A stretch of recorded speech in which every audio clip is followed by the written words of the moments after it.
नमस्कार दोस्तों, कैसे हैं आप सब। मैं बिल्कुल ठीक हूँ हमेशा की तरह और आशा करती हूँ आप सब भी अच्छे होंगे। आज आपका सोशल साइंस का 14 टेस्ट होने वाला है। कल हम साइंस का टेस्ट अपलोड करेंगे।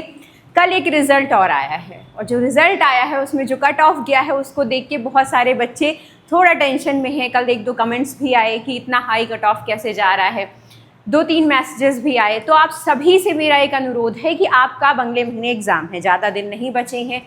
दिमाग में प्रेशर मत लीजिए, लोड मत लीजिए, क्योंकि जैसा पेपर आना है वो आएगा।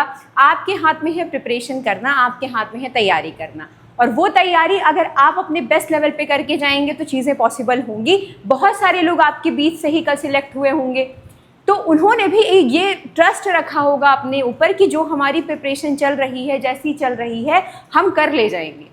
तो बस थोड़ा सा टेंशन मत पालिए, प्रेशर मत लीजिए इस रिज़ल्ट का कि हाई कट ऑफ जा रहा है, कम कट ऑफ जा रहा है, कैसा पेपर आएगा, कैसा पेपर नहीं आएगा। जो प्रिपरेशन आपने अभी तक की है, अब लास्ट समय ये है कि उसका मल्टीपल रिवीजन करना है। तो मल्टीपल टाइम हम रिवीजन करते चले जाएंगे, ज़्यादा से ज़्यादा चीज़ें जानते चले जाएंगे। कुछ ऐसे सेशंस भी लाएंगे जिसमें मोस्ट इम्पॉर्टेंट चीज़ें जो अभी करंट में घटित हुई हैं, जिनसे रिलेटेड क्वेश्चन आपके एग्ज़ाम में पूछ सकता है, वो भी हम करवाने का प्रयास करेंगे। तो लोड नहीं लेना है, चीज़ें कंटिन्यू करनी है एग्ज़ाम तक। मैराथन क्लासेस बार बार देख लीजिएगा, टेस्ट बार बार अटेम्प्ट कर लीजिएगा, वीडियो ही देखना है। आपने ओपन किया, वीडियो देख लिया, क्या हो गया, आपका रिवीजन हो गया एक टाइम पे। तो मल्टीपल रिवीजन ही, जब थोड़ा सोशल मीडिया से दूरी बना लीजिए। Social media in the sense कि जहाँ आप थोड़ा सा दूसरी चीज़ें देखते हैं तो वहाँ आप एग्ज़ाम का कंटेंट देख लीजिए, तो आपके एग्ज़ाम के लिए वो चीज़ें बेहतर होंगी। तो आज 14th टेस्ट है जो इस क्लास में पहली बार है। हम उन्हें बता दें कि एमपीटेट चयन पात्रता परीक्षा वर्ग 3 के लिए हम सब एक टेस्ट सीरीज चलवा रहे हैं जिसमें सोशल साइंस और साइंस के टेस्ट होते हैं। सोशल साइंस का टेस्ट अपलोडेड है, आज बहुत सारे अपलोड हो चुके हैं। आज 14th टेस्ट है, कल 13 नंबर का टेस्ट अपलोड हुआ था। जिन्होंने वो टेस्ट नहीं लगाया है वो जाके वो टेस्ट ज़रूर लगा लीजिएगा। उसका कारण ये है कि कल के टेस्ट में जो क्वेश्चंस थे वो मोस्ट इंपॉर्टेंट क्वेश्चंस में से थे। तो उन्हें जिन्होंने 13 नंबर का टेस्ट नहीं लगाया है वो जाके, मैं फिर से कह रही हूँ कि एक बार ज़रूर लगा लीजिएगा। और जिन्होंने अटेम्प्ट किए हैं टेस्ट, उनसे एक अनुरोध है कि इस क्लास के बाद जाके जो अभी तक टेस्ट हुए हैं, जो अभी तक मैराथन क्लासेस हुई हैं, उनका मल्टीपल टाइम रिवीजन कर लीजिएगा, वो आपके लिए बेहतर है। पहला सवाल है, निम्नलिखित में से कौन सा प्लेटफॉर्म है जो गिग अर्थव्यवस्था का उदाहरण है। बेसिकली गिग इकोनॉमी से रिलेटेड सवाल पूछा गया है। इकोनॉमिक्स आनी है आप सबके सोशल साइंस में, बताइए गिग इकोनॉमी का पार्ट क्या है। आरबीआई, गूगल क्लाउड, ओला, उबर, इसरो, बताइए। और गिग इकोनॉमी क्या होता है? मैंने आपको बताया था कि गिग इकोनॉमी क्या होता है। वो इकोनॉमी, जैसे मैंने एक सरल सा एग्जांपल दिया था, आपने जोमेटो से कोई चीज़ ऑर्डर करी है, उसमें एक भैया आते हैं, आपको ऑर्डर दे के चले जाते हैं। आपने मीशो है, फ्लिपकार्ट है, मिंत्रा है, उससे आपने कुछ ऑर्डर किया। वो जो आपको डिलीवरी बॉय आते हैं, या कई जगह डिलीवरी गर्ल्स भी होती हैं, वो जो आती हैं या वो डिलीवरी बॉय जो आते हैं, वो किस इकोनॉमी का पार्ट है? तो वो गिग इकोनॉमी का पार्ट है। तो गिग इकोनॉमी क्या कहलाती है? जिसमें लोगों को स्थायी रूप से नौकरी नहीं मिलती है। वो जो आपको यहाँ डिलीवरी बॉय आते हैं आपको खाना पहुँचाने, आपको सामान पहुँचाने, वो स्थायी रूप से किसी कंपनी में नियमित कर्मचारी के तौर पे नहीं होते हैं, वो फ्रीलांसर्स में होते हैं, अस्थायी रूप से होते हैं। तो गिग इकोनॉमी की एक सबसे बड़ी विशेषता है कि जो इसमें कर्मचारी हैं या जो नौकरियां हैं वो कैसी होती हैं? अस्थायी होती हैं, स्थायी नहीं होती। ये सवाल पूछा जाता है कि गिग इकोनॉमी में जो नौकरियां दी जाती हैं वो स्थायी दी जाती हैं या अस्थायी तौर पे? तो अस्थायी तौर पे दी जाती हैं, फ्रीलांसर्स पे दी जाती हैं। और गिग इकोनॉमी में कौन कौन से आते हैं? गिग इकोनॉमी सबसे ज़्यादा किस प्लेटफॉर्म पर यूज़ होती है? तो गिग इकोनॉमी सबसे ज़्यादा डिजिटल प्लेटफॉर्म पे यूज होती है। डिजिटल प्लेटफॉर्म कैसे? आपको ऊबर बुक करना है, आपको ओला बुक करना है, आप अपने फ़ोन से बुक करेंगे तब कैब वाले भैया आएंगे। आपको जोमेटो से ऑर्डर करना है, आप अपने फ़ोन से ऑर्डर करेंगे तब आपके पास खाना आएगा। आप मिंत्रा से आपको कुछ मंगाना है, आपने ऑर्डर किया तब कोई आके दे के जाएगा आपको वो सामान। तो ये जो गिग इकोनॉमी का पार्ट है या गिग इकोनॉमी है वो किस प्लेटफॉर्म पर होती है? तो वो डिजिटल प्लेटफॉर्म पर यूज़ होती है, डिजिटल प्लेटफॉर्म पर। क्लियर? और इसमें क्या होती है? नौकरियां अस्थायी होती हैं, फ्रीलांसर्स में लोग होते हैं। तो गिग इकोनॉमी का निम्नलिखित में से उदाहरण क्या हो जाएगा? गिग इकोनॉमी का उदाहरण क्या हो जाएगा? ओला उबर। आपने ओला उबर बुक की, ओला उबर लेके चला के कोई या तो लड़की आएगी या कोई लड़का आएगा। तो वो जो लोग आते हैं वो स्थायी रूप से ओला उबर के कर्मचारी नहीं हैं, वो अस्थायी रूप से होते हैं, फ्रीलांसर्स पे होते हैं, एक बॉन्ड पे होते हैं। क्लियर? तो गिग इकॉनमी किसका पार्ट है? गिग इकॉनमी वो अर्थव्यवस्था है जिसमें जो कर्मचारी होते हैं वो अस्थायी रूप से नौकरियों पर होते हैं, जो डिजिटल प्लेटफॉर्म का हिस्सा होते हैं, जैसे जोमेटो है, फ्लिपकार्ट है, मिंत्रा है, ओला उबर है। जो भी चीज़ें हम फ़ोन से बुक करते हैं उन्हें हमारे तक जो पहुंचाने का काम करते हैं वही लोग गिग इकॉनमी का पार्ट कहलाते हैं। क्लियर? तो अगर कभी सवाल यहाँ पे दिया जाए जोमेटो, स्विगी, तो वो भी सही हो जाएगा, मिंत्रा, फ्लिपकार्ट वो भी सही हो जाएगा, जोमेटो वो भी सही हो जाएगा। क्लियर? तो गिग इकॉनमी समझ में आ गई। और ये पूछे कि गिग इकॉनमी में जो नौकरियां रहती हैं वो कैसी रहती हैं? अस्थायी रहती। ठीक है, चलिए आगे बढ़ते हैं। भारत का उत्तर से दक्षिण विस्तार कितना है? जल्दी बता दीजिए। इस क्वेश्चन में आधा सेकंड से भी ज़्यादा समय आपको नहीं लेना है कि भारत का उत्तर से दक्षिण विस्तार कितना है। 32142933 3421 3214 मील। बताइए भारत का उत्तर से दक्षिण विस्तार। मैंने आपको बताया था कि भारत का उत्तर से दक्षिण विस्तार कितना है। देखिए मैंने बताया था कि भारत का उत्तर से दक्षिण विस्तार कितना है, 3214 किलोमीटर। और वहीं पूर्व से पश्चिम कितना है, ये वाला, तो पूर्व से पश्चिम कितना बताया था, 2933 किलोमीटर्स। भारत का क्षेत्रफल मैंने कितना बताया था, भारत का कुल क्षेत्रफल है 32,87,263 वर्ग किलोमीटर। जो भारत है पूरे विश्व के क्षेत्रफल में किस नंबर का देश है, तो 7वें नंबर का देश है। पूरे विश्व की कुल भूमि का भारत कितने परसेंट भूमि पर है, तो 2.42% भूमि पर है। ये छोटे छोटे फैक्ट हैं जो आपके एग्जाम में पूछ लेगा। और अगर आपने रिवाइज नहीं किया है इन चीज़ों को तो डेफिनेटली जो नर्वसनेस एग्जाम टाइम होती है उसमें सिली मिस्टेक्स होना तय है। वो सिली मिस्टेक्स तभी नहीं होंगी जब आप मल्टीपल टाइम रिवीजन करेंगे, चाहे वो सरल से सरल चीज़ हो या कठिन से कठिन चीज़ हो। सरल से सरल चीज़ भी गलत हो जाती है, वही सिली मिस्टेक्स आपके 1 नंबर से आपको बाहर कर देती है एग्जाम से, वही सिली मिस्टेक्स। तो थोड़ा सा सरल हो कठिन हो बार बार रिवाइज करिए चीज़ों को। कि भारत का उत्तर से दक्षिण विस्तार कितना है, तो याद रखिएगा भारत का उत्तर से दक्षिण विस्तार कितना है, 3214 किलोमीटर, 3214 किलोमीटर, ये है उत्तर से दक्षिण विस्तार। और भारत का पूर्व से पश्चिम विस्तार कितना है, 2933 किलोमीटर्स। क्लियर? ये ब्लिंक क्यों कर रहा है? और क्षेत्रफल कितना है भारत का, तो भारत का कुल क्षेत्रफल है 32,87,263 वर्ग किलोमीटर। ठीक है? और भारत अगर पूछ ले कि जो भारत का कुल क्षेत्रफल है, ये ब्लिंक क्यों कर रहा है?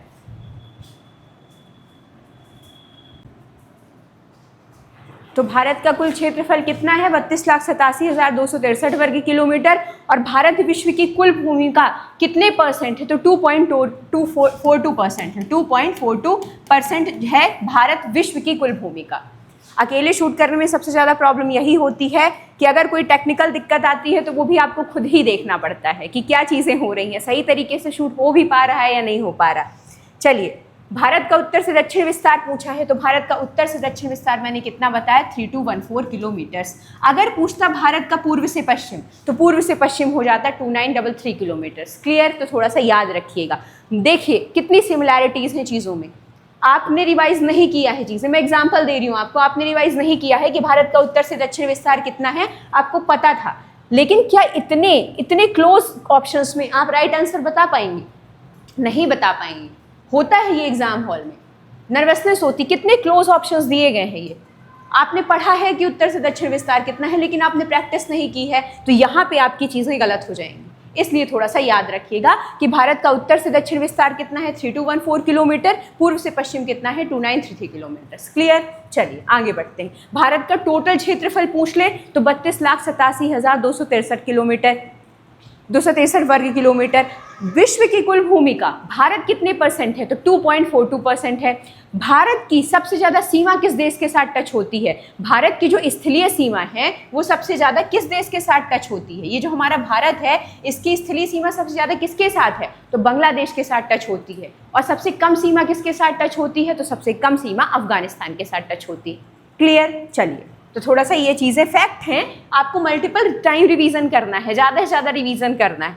हमारे भारत के उपराष्ट्रपति का त्याग पत्र किस आर्टिकल के तहत दिया गया है? देखिए ये इंपॉर्टेंट क्वेश्चन क्यों है। उपराष्ट्रपति का जो त्याग पत्र है वो किस आर्टिकल के तहत दिया गया है? ऑप्शन दिए गए हैं 66, 63, 67 या 69।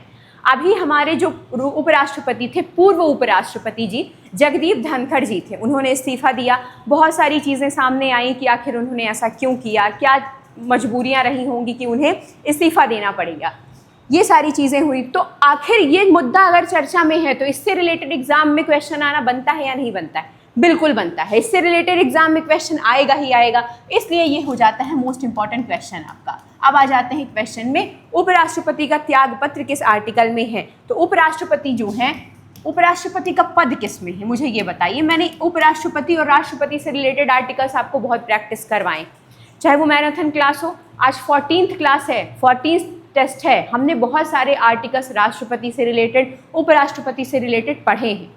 तो मैंने क्या बताया था कि उपराष्ट्रपति का पद किस में है? आर्टिकल 63 में। और उपराष्ट्रपति राज्यसभा के पदेन सभापति के रूप में काम करेंगे।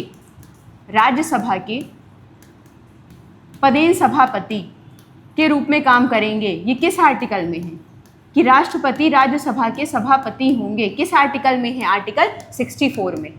और आर्टिकल 67A क्या बताता है? आर्टिकल 67A ही हमें बताता है कि उपराष्ट्रपति अपना त्याग पत्र किसे सौंपते हैं। पूछा जाता है ना कि उपराष्ट्रपति अपना त्याग पत्र किसे सौंपते हैं, तो भारत के राष्ट्रपति को सौंपते हैं। और 69 में क्या है? उपराष्ट्रपति जी की शपथ। और ये उपराष्ट्रपति से रिलेटेड जो सवाल है वो क्यों इम्पोर्टेंट है? पहला चीज़, जगदीप धनखड़ जी ने इस्तीफा दिया, पहला ये इंपॉर्टेंट हो जाता है। नए उपराष्ट्रपति भारत के बन गए हैं 15वें क्रम के, इसलिए और भी इंपॉर्टेंट हो जाता है। तो पहले आर्टिकल्स जान लेते हैं जो पूछा गया है कि उपराष्ट्रपति का जो त्याग पत्र है, त्याग पत्र वो किस आर्टिकल के तहत दिया जाता है। तो हमने क्या जाना? 63 में है उपराष्ट्रपति का पद। आर्टिकल 64 बताता है कि उपराष्ट्रपति राज्यसभा के पदेन सभापति होंगे। आर्टिकल 67A ये हमें बताता है कि उपराष्ट्रपति अपना त्याग पत्र किसे सौंपेंगे, तो राष्ट्रपति को सौंपेंगे। और 69 में क्या है? उपराष्ट्रपति जी की शपथ। तो पूछ कुछ भी सकता है, देखिए उपराष्ट्रपति से रिलेटेड कुछ भी सवाल पूछ सकता है आपसे, क्योंकि चर्चित विषय।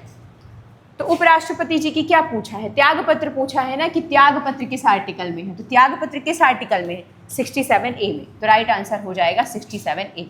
और 63 में मैंने क्या बताया? 63 में मैंने बताया कि उपराष्ट्रपति जी का पद है। और 69 में मैंने क्या बताया? उपराष्ट्रपति जी की शपथ। भारत के नए उपराष्ट्रपति जी बनाए गए हैं। आप मुझे नाम बता सकते हैं भारत के उपराष्ट्रपति जी कौन बनाए गए हैं? मैंने क्वेश्चन करवाया था, बता दीजिए पहले आप, मैं नहीं लिख रही हूँ नाम। रिकॉल करिए, दिमाग पे जोर डालिए कि भारत के नए उपराष्ट्रपति कौन बनाए गए हैं। मैंने आपको बताई थी वो चीज़। बिल्कुल सही, सीपी राधाकृष्णन जी। किस क्रम के हैं? सीपी राधाकृष्णन जी किस क्रम के राष्ट्रपति जी बनाए गए हैं? तो ये 15th क्रम के राष्ट्रपति हैं। और इनके विपक्ष में कौन थे? बी सुदर्शन रेड्डी। तो कभी कभी सवाल आ जाता है कि जो भारत के नए उपराष्ट्रपति बने हैं उनके विपक्ष में कौन थे, तो उनके विपक्ष में नाम याद रखिएगा, बी सुदर्शन रेड्डी जी थे। और किस क्रम के उपराष्ट्रपति हैं? तो 15th क्रम के हैं। कौन बनाए गए हैं? सीपी राधाकृष्णन जी। क्लियर? तो सीपी राधाकृष्णन जी भारत के नए उपराष्ट्रपति बन गए हैं। और राष्ट्रपति जी का जो त्याग पत्र है वो किस में है? आर्टिकल 67A में है। और यही सवाल पूछा गया था। क्लियर? चलिए, विपक्ष में कौन थे? बी सुदर्शन रेड्डी।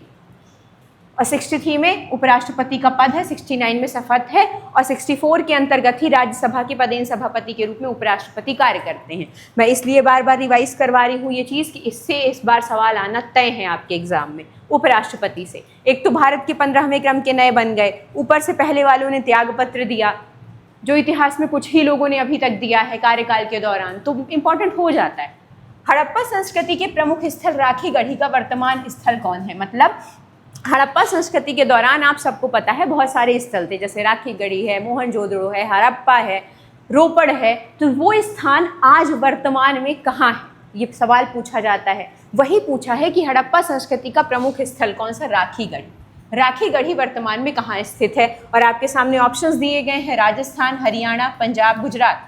बताइए राखीगढ़ी कहाँ है? और इसे हड़प्पा स्थल, इसे सबसे बड़ा विश्व का हड़प्पा स्थल माना जाता है, सबसे बड़ा हड़प्पा स्थल।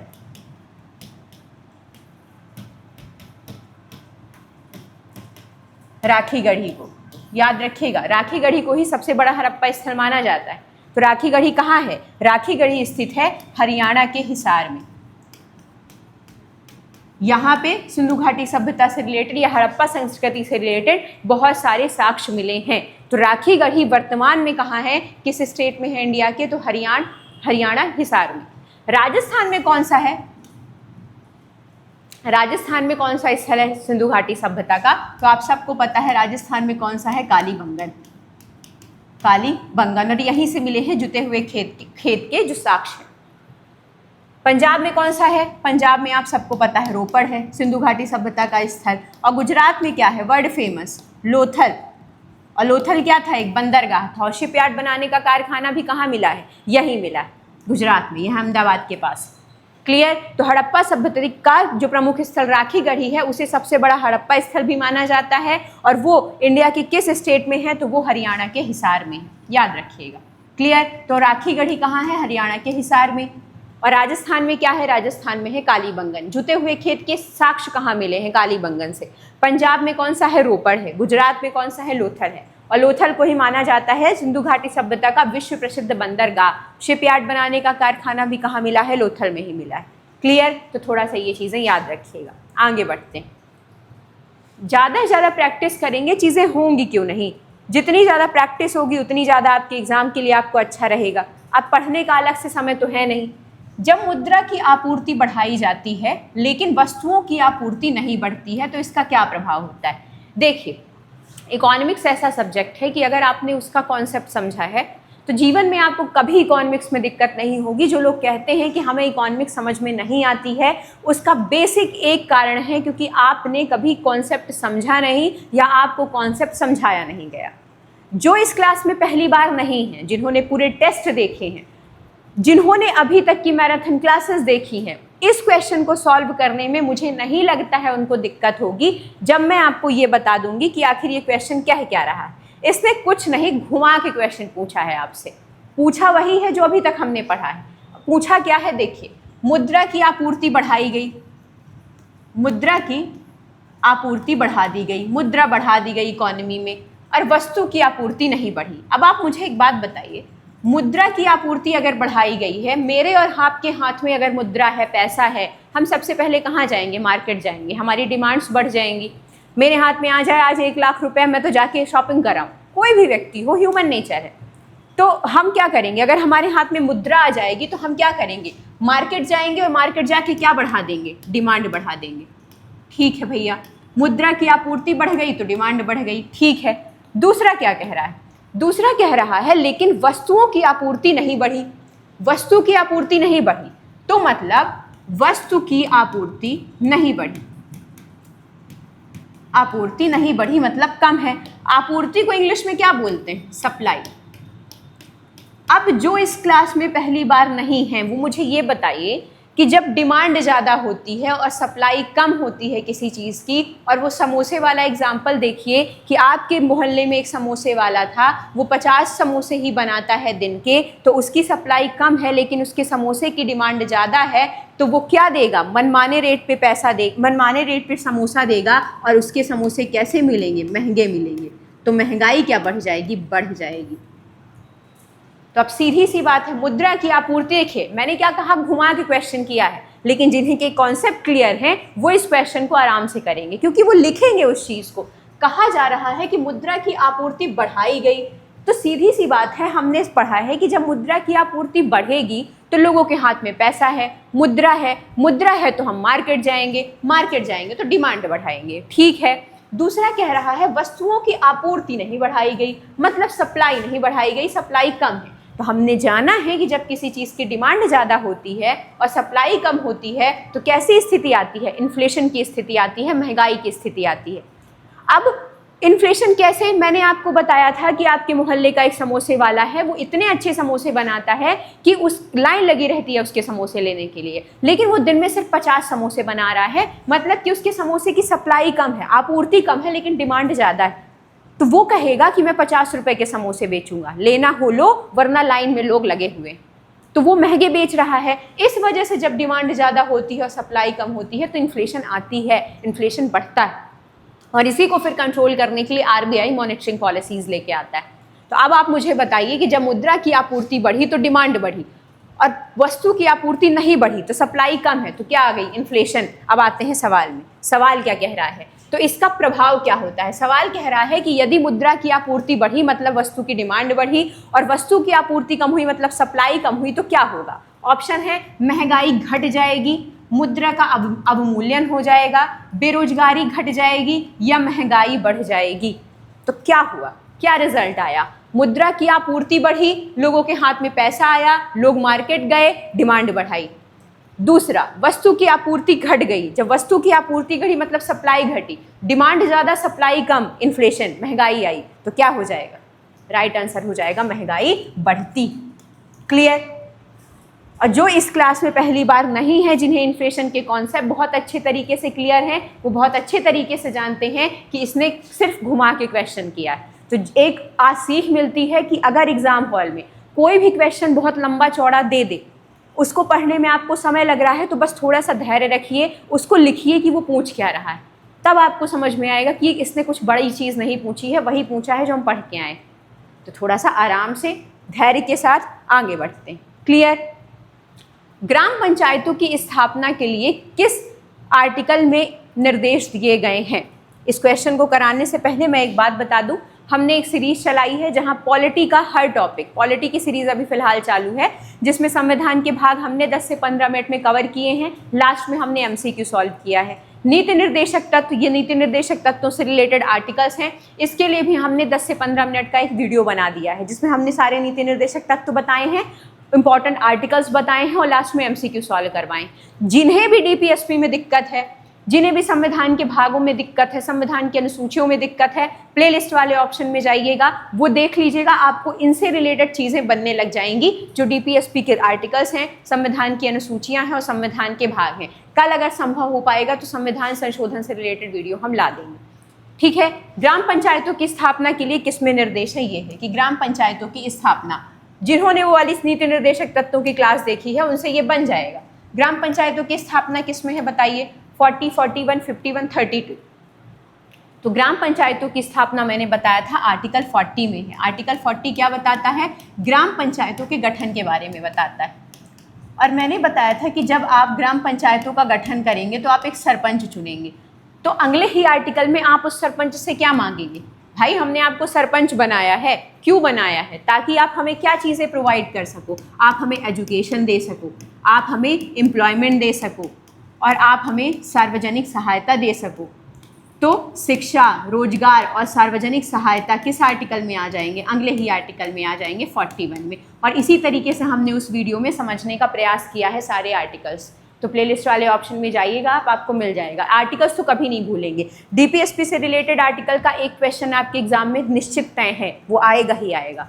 भाग अनुसूचियों से रिलेटेड क्वेश्चन पॉलिटी का पार्ट है, ये ज़रूर आएगा, इस वजह से वो हमने पहले ही करवा दिए हैं आपके।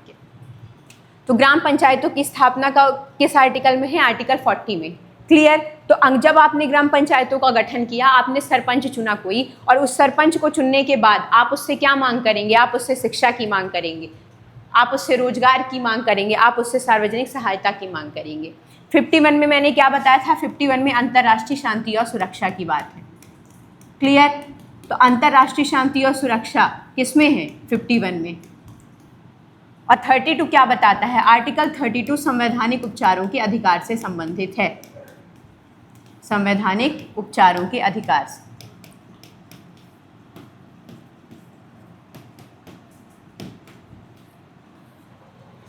ठीक है? तो पंचायतों की स्थापना किसमें थी? आर्टिकल 40 में। आज जब आप पंचायतों की स्थापना के बाद आप सरपंच का चुनाव करेंगे तो आप अगले ही आर्टिकल में क्या मांगेंगे सरपंच से? एजुकेशन, एम्प्लॉयमेंट और सार्वजनिक सहायता। 51 में मैंने क्या बताया था? अंतर्राष्ट्रीय शांति और सुरक्षा। और आर्टिकल 32 किससे संबंधित है? संवैधानिक उपचारों के अधिकार से। तो पूछा था ग्राम पंचायतों की स्थापना किसमें है, तो वो है आर्टिकल 40। क्लियर? चलिए आगे बढ़ते हैं। कब आया था पंचायती राज में कितने सब्जेक्ट्स हैं टोटल? बता सकते हैं क्या आप कि पंचायती राज में टोटल कितने सब्जेक्ट हैं? संविधान की 11वीं अनुसूची में टोटल कितने सब्जेक्ट्स हैं? कमेंट करके बताइएगा। भारत में नदियाँ कितने प्रकार की होती हैं? भारत में नदियाँ मुख्य रूप से कितने प्रकार की होती हैं? देखिए, भारत में नदियों के प्रकार कई तरीके के होते हैं। लेकिन मुख्य रूप से जो भारत की नदियां हैं वो मैं नहीं बता रही, चलिए ऑप्शंस देख लेते हैं। इसमें दिया है 2, 3, 4, कोई नहीं। तो मुख्य रूप से भारत में जो नदियां हैं वो 2 प्रकार की मानी जाती हैं। पहली है हिमालयी नदियां और दूसरी हैं प्रायद्वीपीय नदियां। अब इनमें अंतर क्या होता है वो भी जान लेंगे, क्योंकि कभी कभी इनसे सवाल पूछ लिया जाता है। थोड़ा डीप पूछेगा तो यही पूछेगा। हिमालयी नदियां वो होती हैं जिनमें साल भर पानी बना रहता है, जिनमें साल भर पानी या जल प्रवाह, साल भर जल प्रवाह बना रहता है। क्यों बना रहता है? क्योंकि इनका जो उद्गम होता है या इनको जो पानी मिलता है वो कहाँ से मिलता है? बर्फ और ग्लेशियर से। तो सीधी सी बात है, बर्फ और ग्लेशियर धीरे धीरे पिघलते रहते हैं और जब ये धीरे धीरे पिघलते रहते हैं तो इन्हें पानी मिलता रहता है। प्रायद्वीपीय नदियाँ कैसी होती हैं? प्रायद्वीपीय नदियाँ मौसमी होती हैं, ये वर्षा के जल पे निर्भर करती। जब बारिश होती है तभी इन नदियों में पानी ज़्यादा होता है, वर्षा पर निर्भर होती। हिमालयी नदियां हैं कौन कौन सी? तो हिमालयी नदियां होती हैं जैसे गंगा है, सिंधु है, ब्रह्मपुत्र है, ये नदियां होती हैं। और प्रायद्वीपीय नदियां कौन सी होती हैं? गोदावरी, कृष्णा, कावेरी, ये नदियां। तो थोड़ा सा एक बार ये अंतर जान लीजिए कि भारत में जो 2 नदियां हैं, नदियों की मुख्यतः कौन से 2 प्रकार हैं। पहला होती है हिमालयी नदियां। हिमालयी नदियों में हमेशा पानी भरा रहता है साल भर। उसका कारण क्या है कि हमेशा जो बर्फ और ग्लेशियर्स होते हैं उनसे धीरे धीरे पानी रिसता रहता है, और जब धीरे धीरे पानी रिसता रहता है तो नदियों में जल का प्रवाह बना रहता है। तो सीधी सी बात है कि अगर हिमालयी नदियों के लिए जल का स्रोत कौन है? बर्फ और ग्लेशियर, तो इनमें साल भर पानी तो बना ही रहेगा, क्योंकि धीरे धीरे पानी रिस के आता रहेगा और उन नदियों में जल बना रहेगा। प्रायद्वीपीय नदियां कौन सी होती हैं? ये मौसमी होती हैं, ये वर्षा के पानी पर निर्भर करती हैं। मतलब जब बारिश होती है तभी नदियों पर पानी ज़्यादा मात्रा में रहता है, जल प्रवाह ज़्यादा रहता है। हिमालयी नदियों के उदाहरण कौन से हैं? हिमालयी नदियों के उदाहरण जैसे गंगा है, सिंधु है, ब्रह्मपुत्र है, ये हिमालयी नदियां हैं जिनको पानी कहाँ से मिलता रहता है? बर्फ और ग्लेशियर से। और प्रायद्वीपीय नदियां कौन सी हैं? जैसे गोदावरी है, कृष्णा है, कावेरी है, ये नदियां प्रायद्वीपीय नदियां कहलाती हैं। तो थोड़ा सा अंतर याद रखिएगा, क्योंकि सवाल पूछा जाता है कि वर्ष भर पानी किस प्रकार की नदियों में रहता है। ऑप्शन दे देगा हिमालयीन, प्रायद्वीपीय, कोई नहीं। तो वर्ष भर पानी किस प्रकार की नदियों में रहता है? हिमालयीन। क्यों? क्योंकि इनको वर्ष भर पानी, बर्फ और ग्लेशियर पिघलते रहते हैं और साल भर इनको पानी मिलता रहता है। और प्रायद्वीपीय नदियाँ ये वर्षा के पानी पर बेसिकली निर्भर होती हैं। जब वर्षा का पानी आएगा, मौसम आएगा, बरसात होगी, तभी नदियों पे पानी रहेगा। तो ये सवाल भी पूछा जाता है कि मौसमी नदियाँ किन्हें कहा जाता है? प्रायद्वीपीय नदियों को या हिमालयी नदियों को? तो मौसमी कहा जाता है प्रायद्वीपीय नदियों को, जो किस पे निर्भर करती हैं? वर्षा जल पे निर्भर करती हैं। साल भर पानी किन में बना रहता है? बर्फ और ग्लेशियर वाली हिमालयी नदियों में। क्लियर? चलिए, तो ये चीज़ याद रखिएगा। अब पूछा है, अब आ जाइए अपने सवाल में। भारत में नदियाँ कितने प्रकार की होती हैं? तो आप सब अब जान ही चुके हैं कि भारत में मुख्यतः नदियाँ 2 प्रकार की होती हैं, हिमालयीन और प्रायद्वीप। हिमालयीन नदियों का स्रोत क्या है? हिमालयी नदियों के पानी का स्रोत क्या है? बर्फ और ग्लेशियर। बर्फ और ग्लेशियर से पानी धीरे धीरे रिसता रहता है और इन नदियों में हमेशा साल भर पानी बना रहता है, जैसे गंगा है, सिंधु है, ब्रह्मपुत्र है। क्लियर? प्रायद्वीपीय नदियाँ वो होती हैं जो किस पे निर्भर करती हैं? वर्षा के पानी पर। मौसमी नदियाँ होती हैं गोदावरी, कृष्णा, कावेरी, नर्मदा, ये सब, तो ये होती हैं प्रायद्वीपीय नदियाँ। क्लियर? चलिए आगे बढ़ते हैं। बार बार रिवाइज इसलिए करवाया जाता है कि थोड़ा सा दिमाग में चीज़ें रहेंगी, सामने एग्ज़ाम है, रिवीजन हो जाएगा ज़्यादा से ज़्यादा तो आपके एग्ज़ाम के लिए अच्छा है। महाजनपदों की संख्या कितनी थी? बता दीजिए। 14, 16, 18, 20। 1 सेकंड नहीं लगना चाहिए इसको सही करने में। कितने महाजनपद थे टोटल? 16। इससे इम्पोर्टेंट क्या है? इन 16 महाजनपदों की जानकारी किससे मिलती है? 2 ग्रंथ हैं, अंगुत्तर निकाय और दूसरा कौन सा है? भगवती सूत्र। इससे भी इम्पोर्टेंट एक सवाल है, इनमें से बौद्ध कौन सा है और जैन कौन सा है? पूछा गया सवाल है ये, कि पूछ लिया था सवाल कि निम्नलिखित में से कौन सा ग्रंथ है? बौद्ध ग्रंथ है, जिससे 16 महाजनपदों की जानकारी मिलती है। दोनों ऑप्शंस दिए गए थे। अब बताइए दोनों ऑप्शंस में क्या चूज करेंगे आप? निम्नलिखित में कौन सा बौद्ध ग्रंथ है? मैं आपसे सवाल करती हूँ कि निम्नलिखित में से कौन सा एक बौद्ध ग्रंथ है जिससे 16 महाजनपदों की जानकारी मिलती है? बताइए। या मैं यही कह रही हूँ कि इन दोनों में से कौन सा बौद्ध ग्रंथ है जिससे 16 महाजनपदों की जानकारी मिलती है टिपिकल क्वेश्चन, यही पूछा था। अंगुत्तर निकाय भगवती सूत्र सबको पता होता है, लेकिन ये नहीं पता होता है कि बौद्ध कौन सा है, जैन कौन सा है। तो याद रखिएगा कि अंगुत्तर निकाय कैसा ग्रंथ है, अंगुत्तर निकाय बौद्ध ग्रंथ है जिससे 16 महाजनपदों की जानकारी मिलती है, और भगवती सूत्र कैसा है, जैन ग्रंथ। तो चाहे बौद्ध पूछ ले चाहे जैन पूछ ले, थोड़ा सा प्रिपेयर होके जाइएगा एग्जाम हॉल में कि अंगुत्तर निकाय कैसा है, बौद्ध ग्रंथ है, और भगवती सूत्र कैसा है, जैन ग्रंथ। और महाजनपदों की संख्या कितनी है, 16। मगध, वत्स, काशी, क्लियर। तो 16 महाजनपदों की संख्या कितनी थी, 16 थी। किन से जानकारी मिलती है 16 महाजनपदों की, 2 ग्रंथ थे, अंगुत्तर निकाय और भगवती सूत्र। अंगुत्तर निकाय बौद्ध ग्रंथ माना जाता है और भगवती निकाय जैन ग्रंथ। तो सवाल आ जाए कि निम्नलिखित में से कौन सा बौद्ध ग्रंथ है जिससे 16 महाजनपदों की जानकारी मिलती है, तो कौन सा बौद्ध ग्रंथ है, अंगुत्तर निकाय। क्लियर। चलिए आगे बढ़ते हैं। वर्तमान में यूपीएससी के नए चेयरमैन कौन बनाए गए हैं। देखिए 2025 में जितनी नई नियुक्तियां हुई हैं वो सभी आपके लिए इम्पॉर्टेंट हैं। और मैं आपको बता दूं, मैंने आपसे बार बार कहा है, हमारा जो इंस्टाग्राम चैनल है जिसकी लिंक इस वीडियो के डिस्क्रिप्शन में मिल जाएगी, उसमें इस तरह के छोटे छोटे क्लिप्स के माध्यम से आपको चीज़ें रिवाइज करवाई जाती हैं। जैसे हम एक 30 से 40 सेकंड का एक वीडियो बना रहे हैं, उसमें हमने क्या कहा आपसे कि 2025 में जितनी नई नियुक्तियाँ हुई हैं, तो आपका रिवीजन हो गया उस 30 सेकेंड में। आप रील तो स्क्रॉल कर ही रहे हैं, तो उसमें आपका रिवीजन हो गया। इसलिए मैं कहती रहती हूँ कि अगर चैनल अच्छा लगे तो वीडियो के डिस्क्रिप्शन में लिंक है, चैनल फॉलो कर लीजिएगा, आपके एग्जाम के लिए ही बेहतर है वो। तो वर्तमान यूपीएससी चेयरमैन कौन है, बताइए वर्तमान यूपीएससी के चेयरमैन कौन है। ऑप्शन है आपके सामने, प्रीति सूदन, अजय कुमार, मनोज सोनी, दीपक गुप्ता। बता दीजिए कौन है यूपीएससी के चेयरमैन, कौन है, जल्दी बताइए,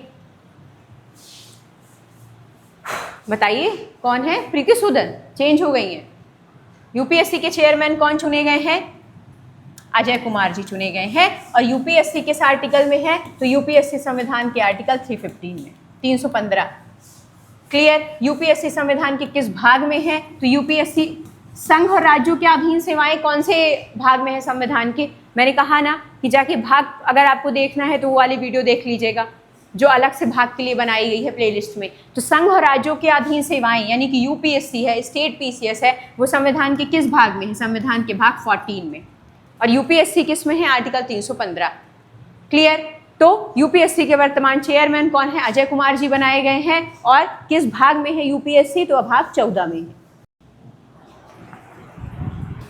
चलिए आगे बढ़ते हैं। याद रखिएगा यूपीएससी आर्टिकल 3, यूपीएससी का गठन आर्टिकल 315 और भाग 14 में है। ये वर्तमान चेयरमैन कौन है, अजय कुमार जी। जो इंपॉर्टेंट नियुक्तियां 2025 में होती हैं उससे एक सवाल जरूर आता है कि 2025 में नए कैग बनाए गए, मान लीजिए नए जैसे यूपीएससी के चेयरमैन बनाए गए, आरबीआई की नई डिप्टी गवर्नर पूनम गुप्ता जी को बनाया गया। तो ये सारी चीज़ें, ये नई नियुक्तियाँ इंपॉर्टेंट हो जाती हैं, तो थोड़ा सा याद रखिएगा। अगला सवाल है, जब किसी देश का आयात उसके निर्यात से अधिक हो जाता है तो वह स्थिति क्या कहलाती है। पूछा है कि जब किसी देश का आयात मतलब जो चीज़ें हम बाहर से मंगवाते हैं ज़्यादा है किससे, निर्यात से। तो सीधी सी बात है, जब हम किसी आयात ज़्यादा करेंगे, हम बाहर से चीज़ें मंगवाएंगे ज़्यादा, तो क्या फ्री में चीज़ें आ जाएंगी, नहीं आ जाएंगी। मुझे ये बॉटल मंगवाना है बाहर से, तो क्या फ्री में बॉटल आ जाएगी, मुझे पैसे देने पड़ेंगे। तो भारत सरकार को क्या पे करना पड़ेगा, पैसे। बाहर से हेलीकॉप्टर्स मंगवाने हैं, कुछ चीज़ें मंगवानी है, तो हमें उसका पेमेंट करना पड़ेगा। तो जब हम कोई चीज़ आयात करते हैं तो हमें पैसे पैसे लेने होते हैं या देने होते हैं, हमें पैसे देने होते हैं। और जब हम निर्यात करते हैं, हम कोई चीज़ बाहर भेजते हैं, तो बाहर वाला हमें पेमेंट करेगा, तो हमें क्या मिलते हैं, पैसे मिलते हैं। तो आप खुद बताइए, अगर पैसे देने ज़्यादा पड़े और मिले कम, यही स्थिति है ना कि पैसे देने ज़्यादा पड़ रहे हैं, आयात ज़्यादा कर रहे हैं हम, मतलब हम जो चीज़ बाहर से मंगवा रहे हैं हमको उसके लिए पैसे देने हैं, और निर्यात हम कम कर रहे हैं, आयात ज़्यादा है ना। और निर्यात क्या होता है, जब हम निर्यात करते हैं तो पैसे मिलते हैं। तो जब आयात ज़्यादा है इसका मतलब है कि हम पैसे दे ज़्यादा रहे हैं। तो जब हमारा पैसा जाता ज़्यादा है लेकिन मिलता कम है तो हमें क्या होता है, घाटा होता है। तो अब ऑप्शंस देख लीजिए, ऑप्शंस क्या दिए गए बताइए। व्यापारिक अधिशेष, व्यापार घाटा, चालू खाता अधिशेष या पूंजी घाटा बताइए। तो हमें क्या हो जाता है, हमें व्यापार घाटा होता है, क्योंकि जब किसी देश का व्यापार ही तो कर रहे हैं। WTO क्या है, वर्ल्ड ट्रेड ऑर्गेनाइजेशन, किस चीज़ को रेगुलेट करता है, वर्ल्ड ट्रेड ऑर्गेनाइजेशन का काम सिर्फ इतना है कि जो भी देश आपस में व्यापार करेंगे, जिस नियम के तहत करेंगे, उस नियम को रेगुलेट करना और एक प्रॉपर एक व्यवस्था बनी रहे व्यापार की, उसको रेगुलेट करना, वो WTO यानी कि वर्ल्ड ट्रेड ऑर्गेनाइजेशन का काम होता है। अब अगर जो भी नियम बनाए गए हैं व्यापार के, उसके तहत आयात कोई देश ज़्यादा कर रहा है निर्यात के मुकाबले, मतलब उसका पैसा ज़्यादा जा रहा है उसको पैसे मिलने के मुकाबले, तो जब पैसा ज़्यादा जा रहा है तो उसको सीधी सी बात है व्यापार में क्या हो जाएगा, घाटा हो जाएगा। आप अपना व्यापार देख लीजिए, आप अगर कोई व्यापार कर रहे हैं उसमें आपका पैसा ज़्यादा जा रहा है लेकिन आपको इनकम कम हो रही है तो आप घाटे में जाएंगे। तो सीधी सी बात है वही चीज़ होती है। तो यही होता है व्यापारिक घाटा कि जब किसी देश का आयात ज़्यादा है निर्यात कम है, उसे पैसे देने ज़्यादा पड़ेंगे, उसे पैसे मिलेंगे कम, तो हो जाएगा वो व्यापार घाटा। क्लियर? चलिए, मैंग्रोव वनों का एक प्रमुख उदाहरण कौन सा है? Mangrove one. मैंग्रोव वनों का प्रमुख उदाहरण क्या है बताइए? कहाँ पाए जाते हैं बेसिकली मैंग्रोव वन, ये पूछा गया है। सुंदरवन, गिरवन, साइलेंट वैली, काजीरंगा। मैंग्रोव वन का क्या काम होता है? देखिए, मैंग्रोव वन क्या होते हैं, ये तटीय क्षेत्रों में पाए जाते हैं। बेसिकली जो समुद्र के किनारे वाला जो क्षेत्र होता है, उन तटीय क्षेत्रों में ये मैंग्रोव वन क्या करते हैं, समुद्र से हवाएं चलती हैं, समुद्र में चक्रवात उठते हैं, चक्रवात से भारी तबाही होती है। तो ये मैंग्रोव वन उस चक्रवात का जो प्रभाव है, उस तेज हवाओं को या मिट्टी के कटाव को रोकने का काम करते हैं, जिससे जो तटीय क्षेत्र में या कोस्टल एरियाज में जो घर होते हैं वो तबाह नहीं होते। तो मान लीजिए जैसे समुद्र है और समुद्र के किनारे कोस्टल एरियाज में कुछ घर बने हुए हैं, वहाँ अगर मैंग्रोव वन साइड में लगे हुए हैं तो वो मैंग्रोव वन समुद्र से उठने वाले चक्रवात की जो तीव्रता है, जो इंटेंसिटी है, उसको थोड़ा सा कम कर देते हैं। और जो मैंग्रोव वन है, जो साइड में मिट्टी का कटाव होता है, तो मैंग्रोव वनों की जो जड़ होती है, इन वनों की जो जड़ होती है वो मिट्टी को बांध के रखती हैं, जिससे जो मृदा का कटाव होता है वो भी नहीं होता। और जब मृदा का कटाव नहीं होगा तो मृदा अपरदन नहीं होगा, तो वो पर्यावरण के लिए भी अच्छा होता है। तो मैंग्रोव वनों का एक प्रमुख उदाहरण है सुंदरवन का डेल्टा। कहाँ? वेस्ट बंगाल। और ये सुंदरवन का डेल्टा मैंग्रोव वनों के लिए भी विश्व प्रसिद्ध है और दूसरा रॉयल बंगाल टाइगर्स के लिए, रॉयल बंगाल टाइगर्स के लिए भी फेमस है। और आपको मैं बता दूं कि इसे यूनेस्को में भी शामिल किया गया है सुंदरवन के डेल्टा को। क्लियर? इसे ही गंगा ब्रह्मपुत्र का डेल्टा भी कहा जाता है। तो मैंग्रोव वनों का एक प्रमुख उदाहरण क्या है? मैंग्रोव वनों के लिए विश्व प्रसिद्ध है सुंदरवन का डेल्टा। आ जाए मैंग्रोव वन क्या काम करते हैं? तो मैंग्रोव वन कोस्टल एरियाज में मिट्टी के कटाव को रोकने का काम करते हैं। इनकी जो जड़ें होती हैं वो मिट्टी को बांध के रखती हैं, जिससे मिट्टी का कटाव नहीं होता है। तो जो कोस्टल एरियाज में बहुत ज़्यादा जल भराव की स्थिति नहीं आती है, समुद्र से उठने वाले चक्रवात की जो तेज हवाएं होती हैं उनको रोकते हैं ये मैंग्रोव वन। तो थोड़ा सा याद रखिएगा। तो सुंदरवन का डेल्टा इसके लिए विश्व प्रसिद्ध है मैंग्रोव वनों के लिए। ये कहाँ है? वेस्ट बंगाल में है और इन्हें यूनेस्को साइट भी घोषित किया गया है। और यही सुंदरवन का डेल्टा रॉयल बंगाल टाइगर्स के लिए भी फेमस है। गिरवन कहाँ है? गिरवन कहाँ है? आप सबको पता है कहाँ है गिरवन? गुजरात। और साइलेंट वैली कहाँ है? साइलेंट वैली बताइए, बताया था साइलेंट वैली कहाँ है, कमेंट करिए। काजीरंगा, असम। और यही एक सींग वाले गेंडे के लिए भी प्रसिद्ध है। काजीरंगा नेशनल पार्क कहाँ है? असम में है। और सवाल आता है कि एक सींग वाले गेंडे के लिए कौन सा प्रसिद्ध है नेशनल पार्क? तो ये असम का ही नेशनल पार्क है। मानस और काजीरंगा दोनों नेशनल पार्क हैं असम में। एक है मानस और काजीरंगा दोनों, तो ये थोड़ा सा याद रखिएगा। तो मैंग्रोव वनों का उदाहरण कौन सा है? मैंग्रोव वनों का उदाहरण है सुंदरवन का डेल्टा। कहाँ स्थित है? वेस्ट बंगाल में। चलिए, सेबी का प्रमुख कार्य क्या है? सेबी क्या काम करता है? सेबी इसलिए मैंने यहाँ पे दोबारा रखा है कि सेबी के नए हेड बनाए गए हैं तुहिन कांता पांडे जी। सेबी का प्रमुख कार्य क्या है? सेबी के नए हेड कौन बने हैं अभी? याद रखिएगा, ये सवाल पूछ सकता है, नई नियुक्ति है। सेबी के नए हेड बनाए गए हैं तुहिन कांता पांडे, तुहिन कांता पांडे जी। तो इनका नाम इंपॉर्टेंट हो जाता है। तुहिन कांता पांडे जी बनाए गए हैं सेबी के नए अध्यक्ष। और सेबी का गठन कब हुआ था? हो सकता है नए अध्यक्ष बने हैं तो सेबी से रिलेटेड क्वेश्चन ही पूछ ले। तो सेबी का गठन हुआ था 12 अप्रैल 1988 को। 12 अप्रैल 1988 को इसका गठन हुआ था। पूछ ले कि इसको वैधानिक दर्जा कब मिला गया, कब दिया गया? तो सेबी एक्ट 1992, सेबी एक्ट 1992 के तहत इसको वैधानिक दर्जा प्रदान किया गया था। सेबी काम क्या करता है? तो देखिए, सेबी जो है बेसिकली जो शेयर मार्केट है उसको रेगुलेट करने का काम करता है और जो इन्वेस्टर्स होते हैं उनके हितों की रक्षा करता है। ये बात मैंने पहले बताई है आपको। तो जो दो चीज़ें आपको दिमाग में रखनी है, पहली कि सेबी के नए हेड बने हैं, वो कौन बनाए गए हैं? तुहिन कांता पांडे जी। पहली चीज़, न्यू हेड बने हैं, सवाल पूछ सकता है ये चीज़। ये बने हैं तो हो सकता है गठन पूछ ले। तो सेबी का गठन कब हुआ था? 12 अप्रैल 1988 को हुआ था, ये गठन हुआ था। पूछ लेगा कि सेबी को वैधानिक दर्जा कब प्रदान किया गया, कानूनी दर्जा कब प्रदान किया गया? तो सेबी एक्ट 1992, सेबी एक्ट 1992 के तहत इसको वैधानिक दर्जा या कानूनी दर्जा प्रदान किया गया। क्लियर? सेबी का काम मैंने क्या बताया? सेबी के दो काम होते हैं। पहला, शेयर मार्केट्स को रेगुलेट करना। शेयर मार्केट के बारे में आप सब जानते हैं। तो शेयर मार्केट्स को रेगुलेट कौन करता है? आप बहुत सारे लोग पैसे लगाते हैं शेयर मार्केट में, डूब जाते हैं पैसे लोगों के। तो शेयर मार्केट जो है, तो शेयर मार्केट को रेगुलेट करने का काम किसका है? वो यही सेबी करता है। और दूसरा, जो इन्वेस्टर्स होते हैं शेयर मार्केट में, जो इन्वेस्ट करते हैं, उनके हितों की रक्षा भी सेबी ही करता है। तो थोड़ा सा याद रखिएगा। अब आते हैं सवाल पे। सेबी का प्रमुख कार्य क्या है? बैंकों की निगरानी, बीमा कंपनियों की निगरानी, शेयर बाजार का नियमन या कर संग्रह करना? बताइए, सेबी का प्रमुख कार्य क्या है? सेबी क्या काम करता है? सेबी का जो मुख्य काम है, मैंने क्या बताया कि शेयर मार्केट्स को रेगुलेट करने का काम। अगर यहाँ पे दिया रहता कि इन्वेस्टर्स के हितों की रक्षा, यानी निवेशकों के हितों की रक्षा, तो वो भी सही होता। क्लियर? तो शेयर मार्केट्स को रेगुलेट करने का काम करता है और इन्वेस्टर्स के हितों की रक्षा भी करता है। सेबी का गठन कब हुआ? 12 जुलाई 1988 को सेबी का गठन हुआ, लेकिन सेबी एक्ट 1992 के तहत इसे वैधानिक दर्जा प्रदान किया गया, यानी कि कानूनी दर्जा मिला। और सेबी के नए हेड कौन बनाए गए हैं? तुहिन कांता पांडे जी। क्लियर? और सेबी का गठन डेट है 12 अप्रैल 1988 और वैधानिक दर्जा सेबी एक्ट 1992 के तहत। भारत के वर्तमान कैग कौन है? वर्तमान भारत के जो कैग है, नियंत्रक और महालेखा जो परीक्षक हैं भारत के वर्तमान में, वो कौन है? नियुक्तियां पूछी जाती हैं? नहीं, नए अपॉइंटमेंट्स पूछे जाते हैं। आपके देश के हेड कौन है, ये पूछे जाते हैं। और अभी ये सेशन हमने सोशल साइंस के किसी टेस्ट में नहीं किया था, तो मुझे लगा मुझे इस सेशन में यहाँ रखना चाहिए नई नियुक्तियाँ, क्योंकि हो सकता है कि एक क्वेश्चन तो हो सकता है, क्या एक क्वेश्चन तो आएगा ही, लेकिन किसके बारे में पूछेगा ये नहीं पता है, तो सबके बारे में प्रैक्टिस कर लेते हैं। भारत के वर्तमान कैग कौन है? गगनदीप कौर जी, के संजय मूर्ति जी, राजीव कुमार जी, ये रिक्त है। बताइए, भारत के वर्तमान कैग कौन है? जल्दी बता दीजिए कि भारत के वर्तमान कैग कौन है। देखिए, जो भारत के वर्तमान कैग हैं वो कौन है? के संजय मूर्ति जी हैं।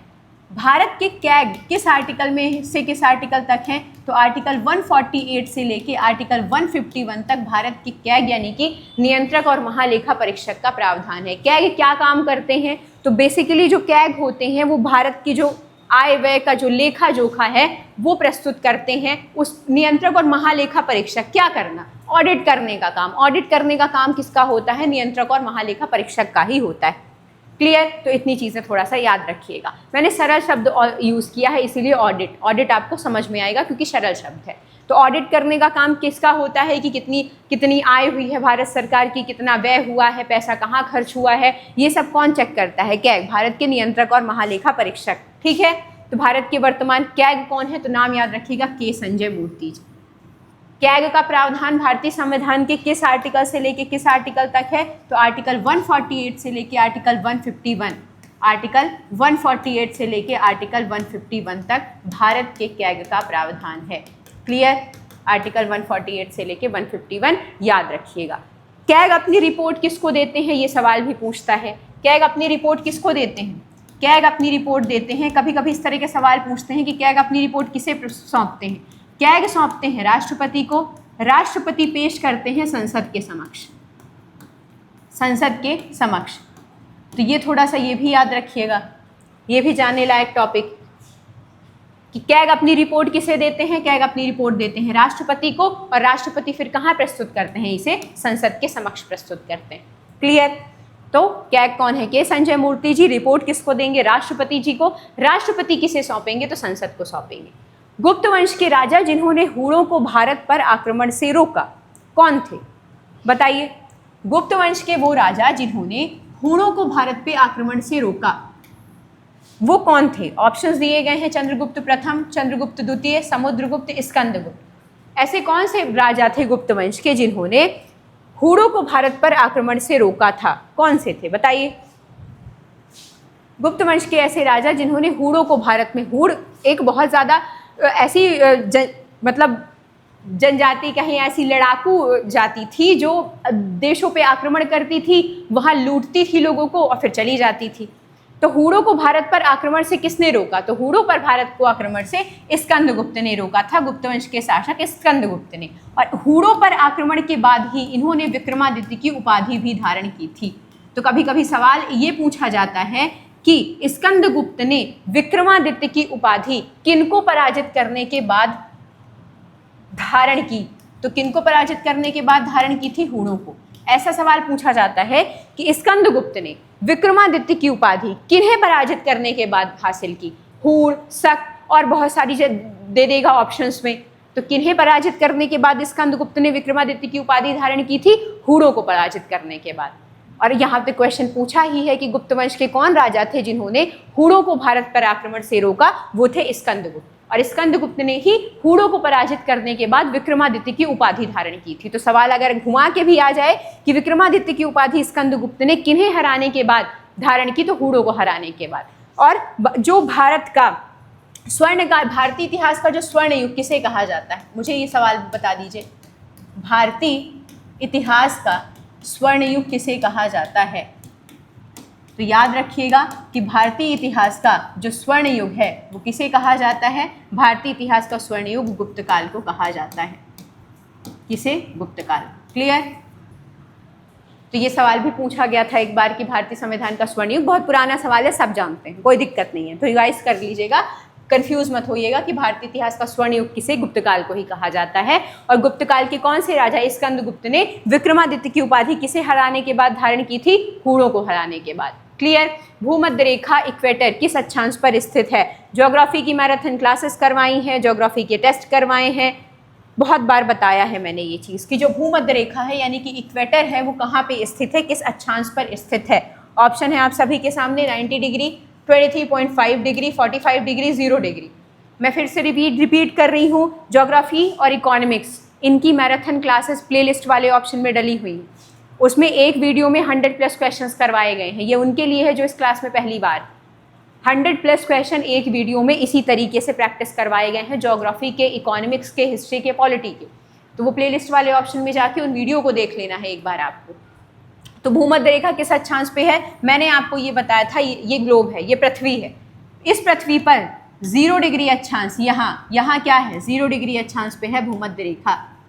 भूमध्य रेखा 0 डिग्री अक्षांश पे क्या है? भूमध्य रेखा है। और ये भारत को 2 भागों में बांट देती है। क्लियर?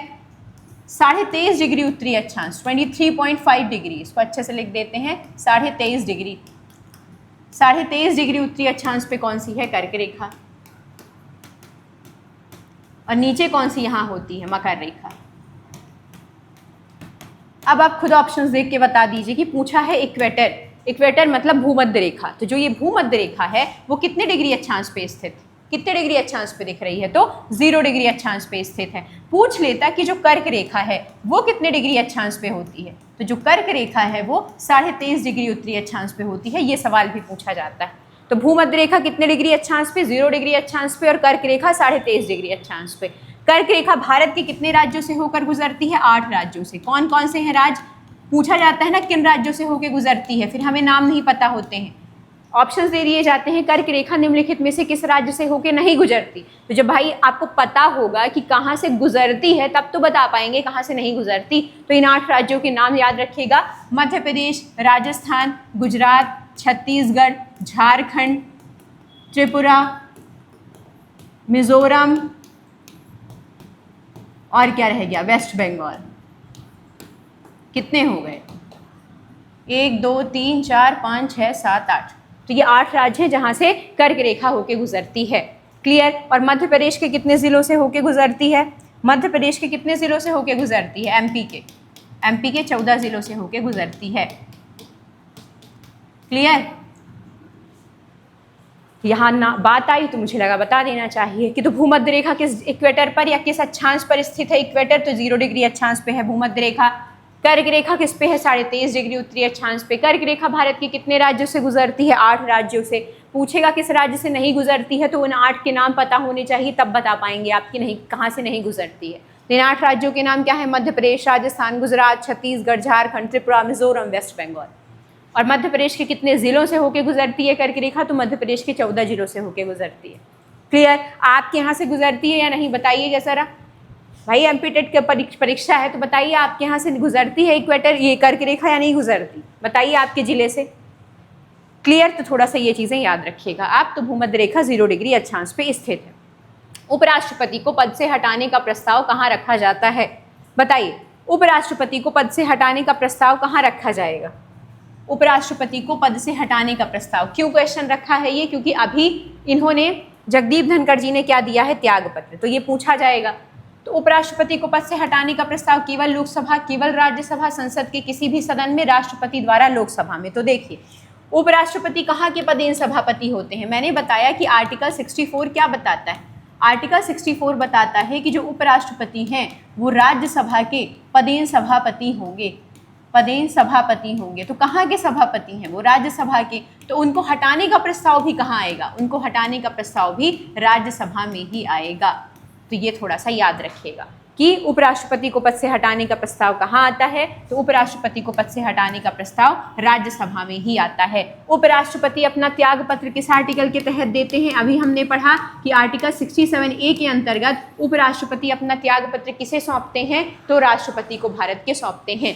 उपराष्ट्रपति का पद किस आर्टिकल में है? 63 में है। उपराष्ट्रपति की शपथ किस में है? 69 में है। भारत के वर्तमान उपराष्ट्रपति कौन है? तो कौन है? सीपी राधाकृष्णन जी हैं। उन्होंने किन्हें हराया है? तो बी सुदर्शन रेड्डी जी को हराया है। किस क्रम के उपराष्ट्रपति बने हैं? 15th क्रम के। ऐसे पढ़ना है, ऐसे ही पढ़ा है हमेशा लास्ट तक। अब अंतिम आ गए हैं, अगले एग्ज़ाम होने वाले हैं। जितना ज़्यादा से ज़्यादा रिवीजन कर सकेंगे करेंगे, क्योंकि बस यही चीज़ें हैं, रिवीजन मैक्सिमम टू मैक्सिमम जो एग्ज़ाम में आपको अच्छे मार्क्स दिलवाएगा, इससे ज़्यादा और कुछ नहीं। तो जितनी ज़्यादा से ज़्यादा प्रैक्टिस होगी उतनी ज़्यादा से ज़्यादा अच्छी चीज़ें आपके एग्ज़ाम के पॉइंट ऑफ व्यू से आपको मिलने वाली। तो उपराष्ट्रपति को हटाने का प्रस्ताव कहाँ आ रहा है? राज्यसभा में आ रहा है। और आर्टिकल 64 के अंतर्गत राज्यसभा के पदेन सभापति कहलाते हैं। 67A के अंतर्गत राष्ट्रपति अपना त्यागपत्र राष्ट्रपति को सौंपते हैं, जिसके अंतर्गत ही जगदीप धनखड़ जी ने अपना त्यागपत्र सौंपा था श्रीमती द्रौपदी मुर्मू जी को। क्लियर? आगे बढ़ते। वह भारत के वर्तमान उपराष्ट्रपति कौन है? सीपी राधाकृष्णन जी। और भारत के किस क्रम के उपराष्ट्रपति हैं वो? सीपी राधाकृष्णन जी किस क्रम के उपराष्ट्रपति हैं? 15th क्रम के। और बी सुदर्शन रेड्डी जी उनके विपक्ष में थे। भारत में न्यूनतम समर्थन मूल्य मिनिमम सपोर्ट प्राइस यानी कि MSP किस संगठन की सिफारिश पर तय किया जाता है? जो MSP है वो किस संगठन की सिफारिश पर तय होता है? ऑप्शंस दिए गए हैं, RBI, नीति आयोग, कृषि लागत मूल्य आयोग यानी कि CACP, या केंद्र की सांख्यिकी मंत्रालय। मिनिमम सपोर्ट प्राइस क्या होता है? मिनिमम सपोर्ट प्राइस एक तरह से जो किसान होते हैं उनको उनकी फसलों के लिए गारंटी दी जाती है कि अगर मान लीजिए जो मार्केट प्राइस चल रहा है, मान लीजिए गेहूं बोया किसानों ने गेहूं बोया, तो क्या गारंटी है कि उस साल गेहूं का जो मूल्य है वो उतना मिल जाएगा किसानों को जितनी उनकी लागत लगी है? कोई गारंटी नहीं है। कैसा है कृषि? एक जुआ है, मौसमी जुआ है। अगर बारिश अच्छी हुई ठीक है, डिमांड ज़्यादा रही मार्केट में तो ठीक है, नहीं तो किसानों को तो उनकी लागत मूल्य भी नहीं मिल पाती है। जुआ है खेती। तो उसी के लिए किसानों को एक बीमा के तौर पे एक मिनिमम सपोर्ट प्राइस तय कर दिया गया कि गेहूं की डिमांड मार्केट में जैसी भी रहे, हम आपको, सरकार ने कहा हम आपको इतना मिनिमम सपोर्ट प्राइस गेहूं का देंगे ही देंगे, आप उत्पादन करिए।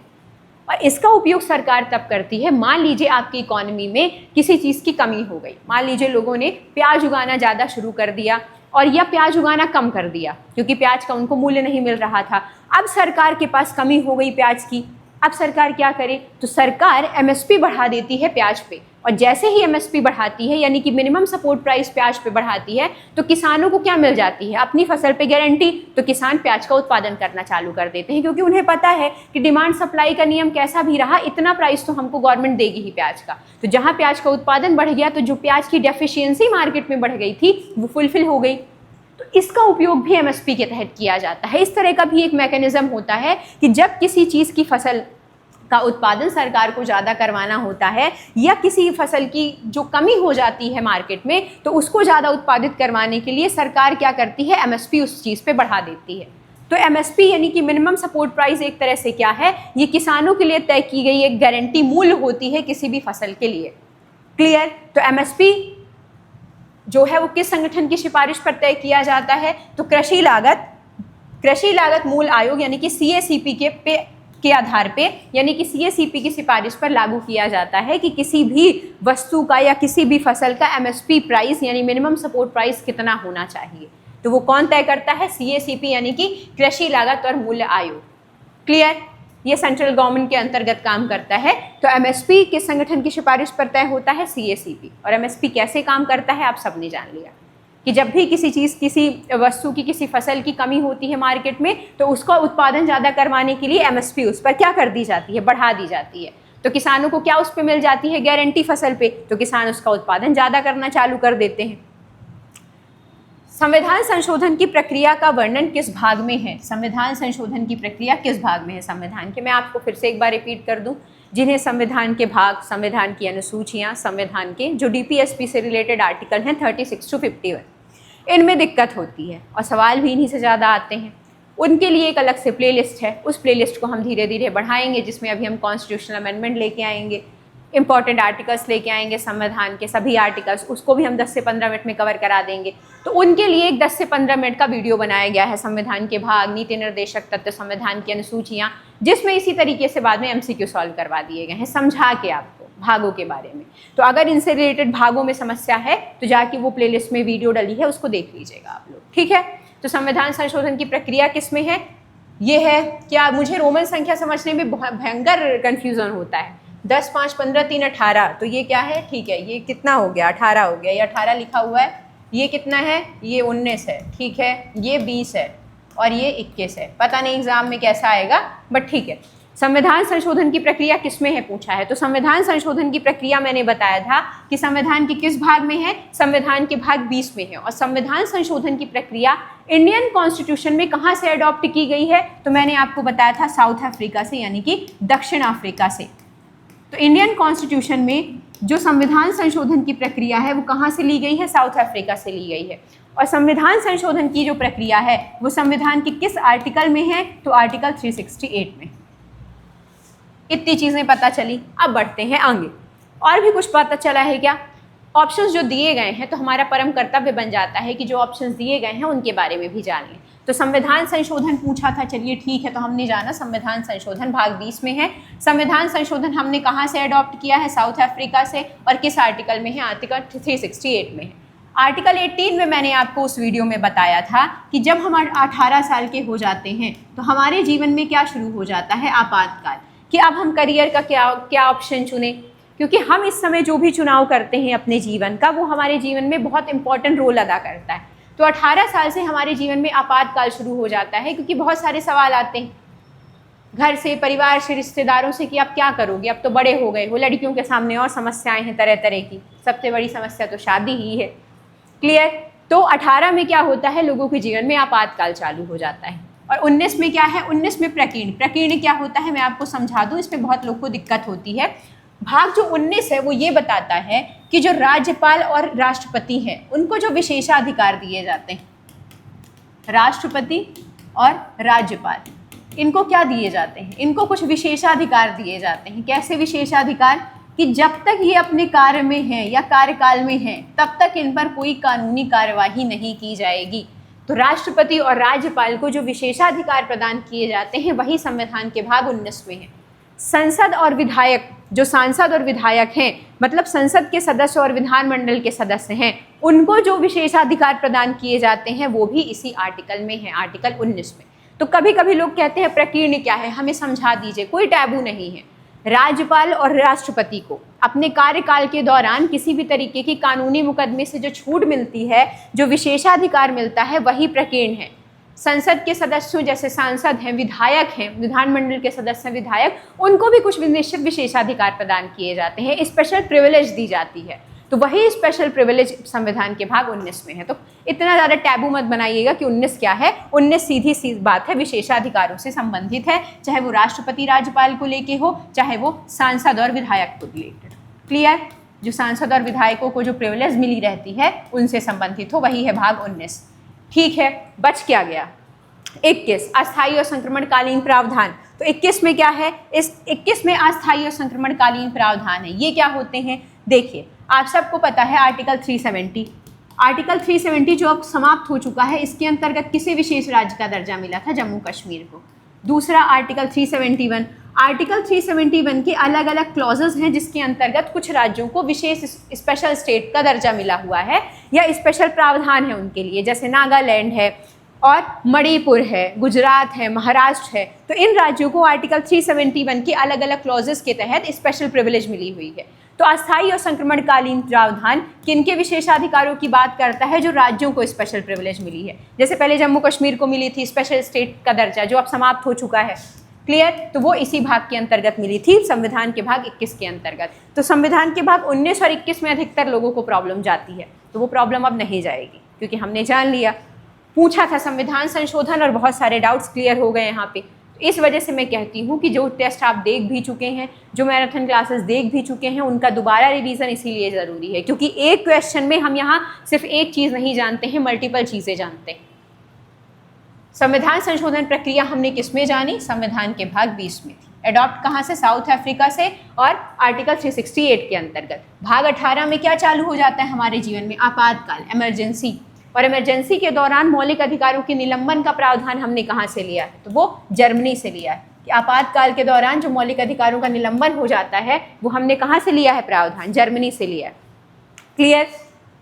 भाग 19 में हमने क्या बताया, विशेषाधिकारों की बात है। 19 प्रकीर्ण विशेषाधिकारों की बात करता है, चाहे वो राष्ट्रपति राज्यपाल के लिए हो या सांसद और विधायकों के लिए हो। अस्थायी संक्रमणकालीन प्रावधान किस में है, संविधान के भाग 21 में है। और यह अस्थायी संक्रमणकालीन प्रावधान किन के लिए हैं, राज्यों के लिए हैं। अस्थायी थे तभी तो जम्मू कश्मीर का ये दर्जा समाप्त हो गया। इसी तरह आर्टिकल 371 के अलग अलग क्लॉजेस हैं, जिसके तहत अलग अलग राज्यों को कुछ विशेष अधिकार दिए गए हैं, विशेष राज्य के दर्जे दिए गए हैं, क्लियर। तो ये है संविधान का भाग 21। तो मैं आशा करती हूँ आपको चीज़ें समझ में आई होंगी। संविधान संशोधन भाग 20 में। चलिए आगे बढ़ते हैं। सबसे अधिक उपग्रह किस ग्रह के हैं, ये थोड़ा सा करंट से भी रिलेटेड हो जाएगा, क्योंकि बहुत टाइम से हम लोग एक बहुत पुरानी चीज़ पढ़ते आ रहे हैं। सबसे अधिक उपग्रह किस ग्रह के हैं, ऑप्शन है आप सभी के सामने, बृहस्पति, शनि, मंगल, वरुण। अब देखिए आप क्या लगाते हैं, आपके दिमाग में क्या आता है कि सबसे अधिक उपग्रह किस ग्रह के हैं, जल्दी बता दीजिए कि सबसे ज़्यादा उपग्रह किसके। तो देखिए जो सबसे ज़्यादा उपग्रह हैं अब बृहस्पति के नहीं, अब किसके हो गए हैं, शनि के हो गए हैं 146 और बृहस्पति के कितने हैं 95। पहले बृहस्पति के थे, लेकिन 2019 में शनि के 20 नए उपग्रहों की खोज के बाद अब फर्स्ट नंबर पे कौन आ गया है, फर्स्ट नंबर पे आ गया है शनि। तो सबसे ज़्यादा उपग्रह पूछ ले तो याद रखिएगा सबसे ज़्यादा उपग्रह शनि के 146 टोटल, और बृहस्पति के कितने हैं 95। सबसे बड़ा ग्रह कौन सा है सौरमंडल का, तो बृहस्पति ही माना जाता है सबसे बड़ा ग्रह। और सबसे ज़्यादा उपग्रह पूछे कि सबसे ज़्यादा उपग्रह किसके हैं, तो किसके हैं, शनि के हैं। कितने हैं टोटल 146, और बृहस्पति के कितने हैं 95।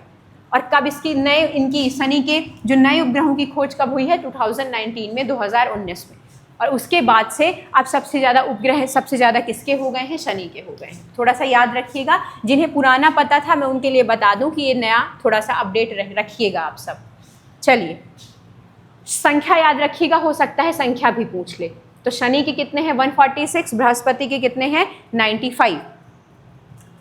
अगला सवाल, आर्य समाज की स्थापना किसने की थी, आर्य समाज की स्थापना किसने की बताइए। राजा राम मोहन राय जी, स्वामी विवेकानंद जी, दयानंद सरस्वती जी, ईश्वरचंद्र विद्यासागर जी।